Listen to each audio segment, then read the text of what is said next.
ધાનેરા નગરપાલિકાની બાંધકામ નોટિસ સામે સવાલો. ધાનેરા નગરપાલિકાના વોર્ડ નંબર 2માં નેમાવા રસ્તા પાસેના બાંધકામ મામલે નગરપાલિકા દ્વારા નોટિસ આપવામાં આવી છે. જોકે નોટિસમાં બાંધકામ અંગેના જરૂરી દસ્તાવેજો રજૂ કરવા માટે કોઈ ચોક્કસ દિવસ કે સમય મર્યાદાનો ઉલ્લેખ કરવામાં આવ્યો નથી.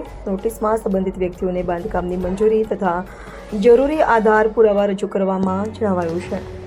પુરાવા રજૂ કરવામાં નહીં આવે તો ગુજરાત નગરપાલિકા અધિનિયમ મુજબ કાર્યવાહી કરવાની વાત પણ કરવામાં આવી છે. પરંતુ કેટલા દિવસમાં જવાબ આપવાનો છે અથવા કઈ તારીખ સુધીમાં દસ્તાવેજો રજૂ કરવાના છે તે અંગે સ્પષ્ટતા ન હોવાથી નગરપાલિકાની કામગીરી સામે સવાલો ઊભા થયા છે.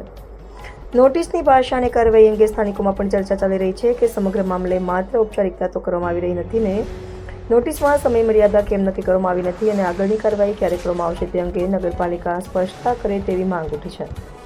સ્થાનિકોની માંગ છે કે સમગ્ર મામલે નગરપાલિકા પારદર્શક રીતે સ્પષ્ટ કરે અને જો તપાસમાં બાંધકામ ગેરકાયદેસર હોવાનું સામે આવે તો નિયમ મુજબ કડક કાર્યવાહી કરવામાં આવે. અહેવાલ નોર્થ ગુજરાત ન્યૂઝ ધાનેરા.